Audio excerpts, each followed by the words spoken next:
Hello, everyone, and welcome to Authentic Confidence. I think confidence is a topic that almost everybody's interested in. You just need it to be happy in life, to feel good, to negotiate with your relationships and your work environment. You just need self esteem or confidence, right? And if you're a business entrepreneur, you know that it's something you need because you need it to maintain, to build, to maintain and persist in your business. Without it, you can't really show up and be visible to your clients. So it's something that all of us are interested in, but it's something that's also a little bit elusive. It fluctuates, right? You can have different levels of confidence in the same week, in the same day, maybe even different hours. You have different levels of confidence depending on the feedback you're getting from others, depending on whether you slept the night before, depending on so many environmental factors. And what I want to share with you today is called authentic confidence. And authentic confidence, I'm going to describe it as a way of being no matter what's going on in your environment. And it's a self-esteem, a piece about yourself that you have no matter what is going on, no matter whether you slept, no matter what kind of feedback you're getting from other people. It's difficult. It's difficult to have and to maintain. Well, we're going to talk about that today. And I'm going to share with you a little bit about my story and what I've been through in my journey. And I think I will be dealing with this probably until I die. That sense of who am I? Who am I at my core, my essence? And how can I let my light shine to help others and serve others? So if we haven't met, my name is Beth Stewart, and I'm going to share with you a little bit about my journey with confidence first. I grew up with a very low self-esteem. And I've come to realize that there is probably a genetic component to that. In fact, there is one. I'm going to share that with you. But also, your environment has a lot to do with how you have perceived yourself. And so in my struggle with confidence and growing up, I dealt with it my entire life. And at the University of Alabama, when I went back at the age of 55 to pursue a doctorate degree, I decided, you know what, I'm going to ask my chair. I'm going to ask her, Dr. Jones, what I need to work on. And I remember going up to her about 4 months after I'd been in the program. And I thought maybe she'll tell me I need to work on my writing, which I know I do. She immediately said to me, Beth, you need to work on your confidence. And I thought, well, crap.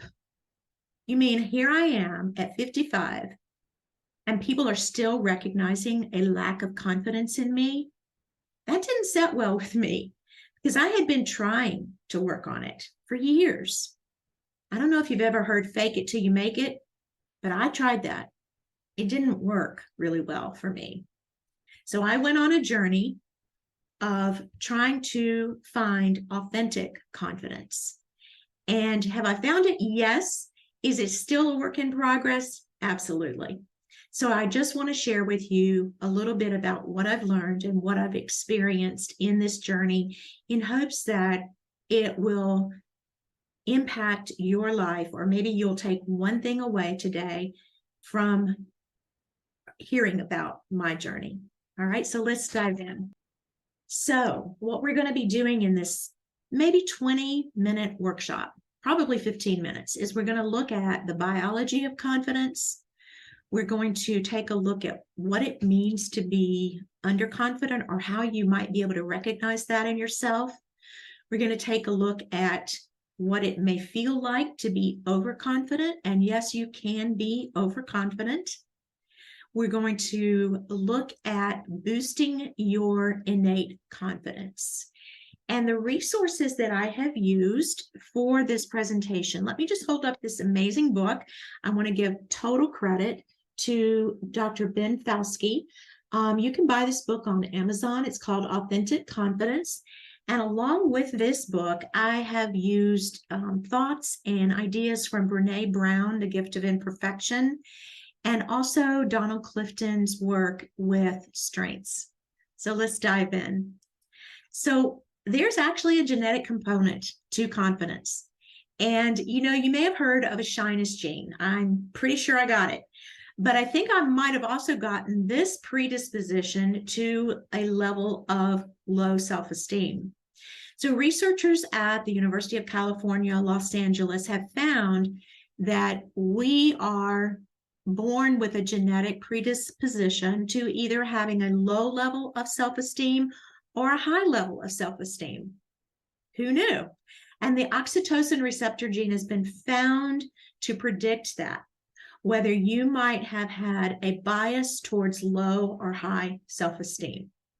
You can go and look at the proceedings of the National Academy of Sciences and their work, 2011, and look that up for yourself if you want to research it. I love to research. So authentic confidence then can be challenging because it's not really a natural state of being. We're not born with that predisposition.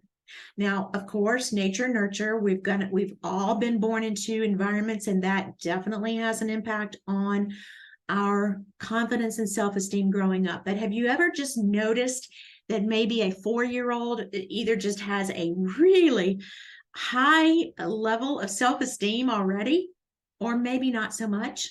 So you can see this in your children. You can see whether they may have been born with this bias to high or low self-esteem.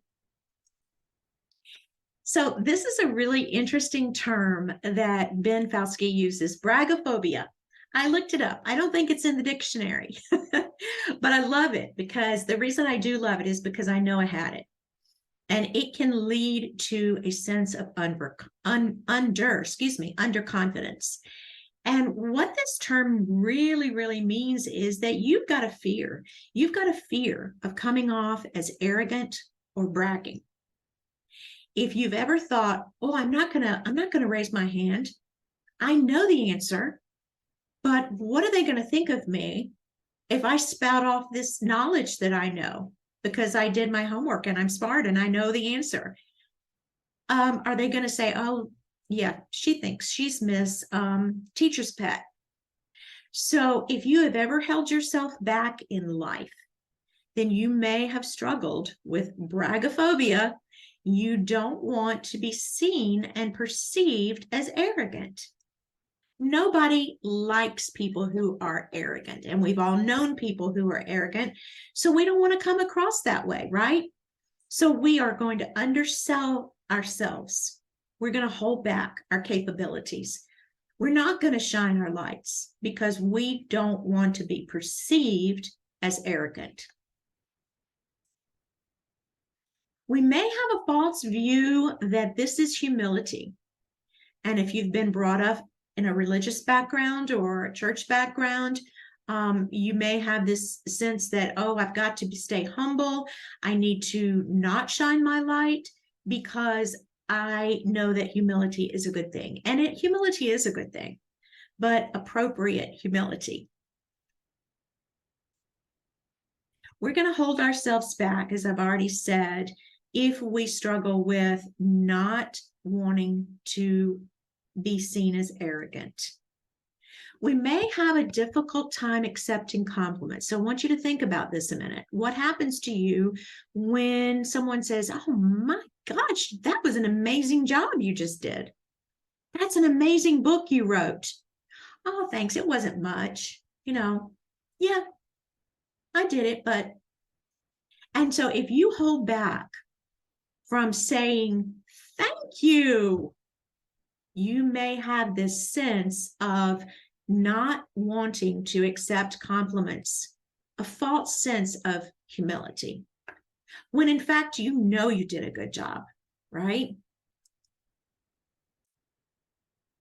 So when we have this, when we struggle with what we call braggophobia, our decisions that we make are fear-based and indecisive. Have you ever been in that situation where you're, excuse me, in a group and you want to speak up, you want to contribute, but you're afraid of what others are going to think.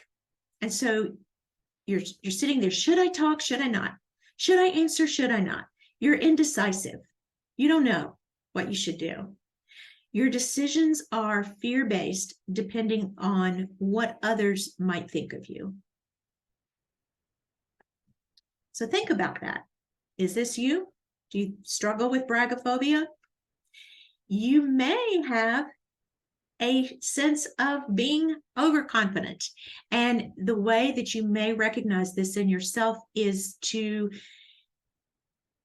decide, are you struggling with criticism?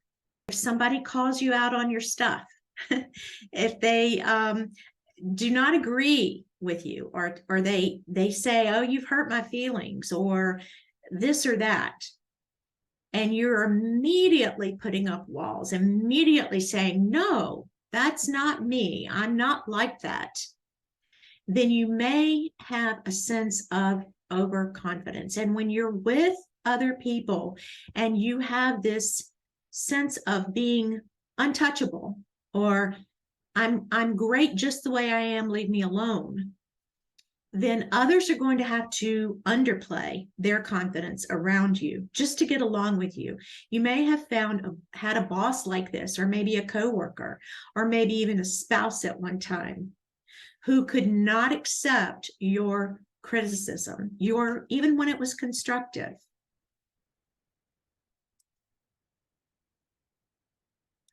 And the reason being, criticism challenges who we think we are, our sense of identity.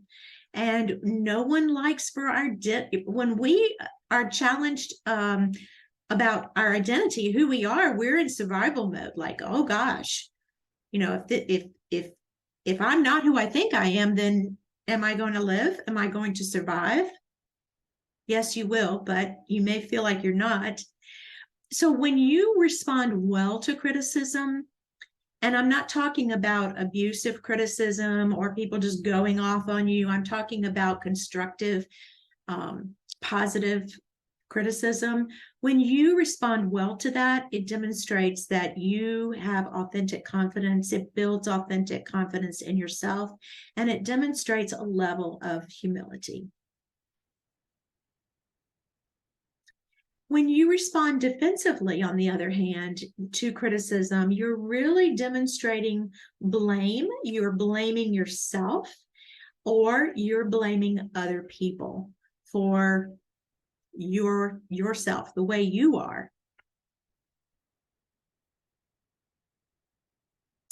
And we all know people that can mask or try to mask their level of self-esteem by faking it until they make it, right? And they become overconfident, but you can tell, inside you can tell it's not authentic.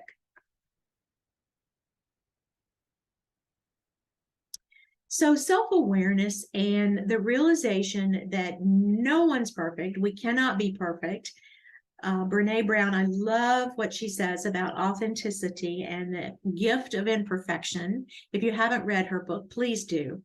But when you recognize that there is no way, I'm just not going to be perfect, and you become accepting of and be gracious with yourself about your imperfections, then that is just going to build your sense of authentic confidence.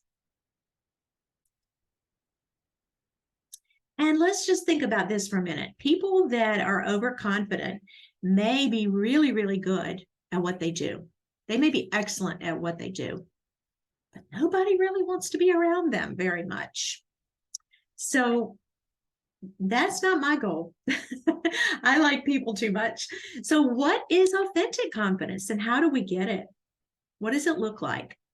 Authentic confidence is really a combination of pride and humility, says Mr. Falsky. It's a combination of pride in our work and humility in our relationships. And I love the way he describes this, because when we do something good and and real, and we have achieved something in our work environment, we want to be recognized for it. And we should be recognized for it. And we should be able to say, thank you. I worked hard on that. And then at the same time, recognize that we're not perfect. We all have strengths and weaknesses, and having humility in our relationships. Knowing your natural strengths and knowing how to use them in your work and relate to others is so powerful in knowing and building your sense of authentic confidence. Also, being comfortable with describing your greatest strengths. You know, that interview that we all have to do on the job. What are your greatest strengths? Tell me about your strengths. And we all hate that question because, I don't know, it seems to be easier talking about our weaknesses than our strengths sometimes. Owning them, owning your strengths, knowing what they are, and being able to confidently talk about them is huge when it comes to developing your authentic confidence. And accepting compliments with a big old thank you, not downplaying yourself, not saying, oh, it was nothing, I just threw it together. No, I worked really hard on that, and I really appreciate your recognizing my hard work. Accepting and acknowledging your imperfections with a lot of grace and acknowledging your errors is a huge piece of authentic confidence. And knowing that you're an awesome person, but guess what? You're no greater than your neighbor. You're not less than or greater than the next person. Of course, we all want to be special, and we all are special, but having this false sense of I'm better than you just because you have strengths that I don't, or I have strengths that you don't, that's false.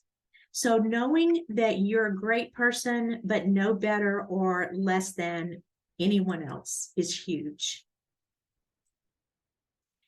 And lastly, tapping into your essence and loving the life force within you. If you want to call this spirituality, if you want to call it consciousness, spirituality, meditation, God, universe, knowing who you are at your core and your essence is amazing when you're trying to build your authentic confidence. So how do you develop it? How do you build on this? And it's definitely a skill and a sense and a piece that you can build on. Number one is to discover your top strengths. Knowing and accepting that you are unique. Knowing that you are 1 in 33 million people unique. When you take the Clifton Strengths Quest assessment, then you will discover your top 5. And if you take the full assessment, then you will discover all of your strengths, and in the order in which they're given to you, in the order which you were born with these. These are innate talents and innate strengths that you have, and the likelihood of your next door neighbor, your spouse, your partner, your friend, having the same top 5 in the same exact order is 1 in 33 million people. So if you want to be special, take the strengths test and accepting that others have strengths that you don't have. This has been huge in my life. I used to think that I had to do it all, be it all. I had to have everything. I don't have everything within me to be what I and do what I need to do. So now I call on other people's strengths in my own life. So how do you discover your strengths? Well, number one, we're not talking about things that you do. We're not talking about fixing a car. We're not talking about playing the piano. We're not talking about programming a computer. We are talking about intangible, innate talents that you were gifted with from birth. and learning and discovering what those are. It's the way you think, feel, and behave, the way you view the world, and the way you operate in it. So let's just take a couple of examples. If you have the strength of achiever, achiever is one of the strengths in Clifton Strengths Quest, then you have this internal fire going on inside of you daily. And every day you start at 0, and you have to cross things off your list in order to feel good about yourself. Now, other people may mislabel your strength, and they may say, oh, you're just so overcommitted. You don't spend time with your family. You don't do this. You don't do that. You're just always work, work, work. You may have the talent of achiever, and maybe using it a little bit too strongly, but that is a gift that you have. If you have the talent or the strength of intellection, you love to think. You're always in your head, thinking, thinking, thinking, thinking. And people in your life may have mislabeled you as being a loner because you're always in your head and you love it in your head. You're having parties in your head, but people don't understand that sometimes. This is a gift that you have, and you can learn to use it to your benefit. If you have the talent or the strength of positivity, you may have been called Pollyanna in your life. You may have people say, why are you always so happy? You're not realistic. You're naive. You may have the gift of positivity. And when you learn that and learn to own it and use it in your life, it can be amazing. Those are just 3 examples of the types of talents and strengths that I'm talking about that can help you build your authentic confidence. So lastly, how can you discover this for yourself? You can take this assessment through Clifton Strengths, and I also facilitate these workshops where you can meet with a small group of people and learn your top 5 and learn the barrier labels, the downsides of some of these strengths, and learn how to own and hone your set of strengths. This is a link right here where you can hop into a workshop that I'm hosting next Tuesday, one at 11:30, and then again at night at 7:00 p.m. Eastern Standard Time for those that are working during the day. I would love, love, love to have you join me. The workshop is normally valued at $120 for the 90-minute workshop. But in the last several months, I've been offering it almost half price at $65. This is the last month that I am going to offer this. So if you have an interest and if you want to discover your top 5 strengths and how to start building your level of authentic confidence with these strengths, I would love to have you. The link is right here, and I'll also put it in the comments at the bottom of our webinar. Take care, friends. And here's to owning and honing your authentic confidence. Take care.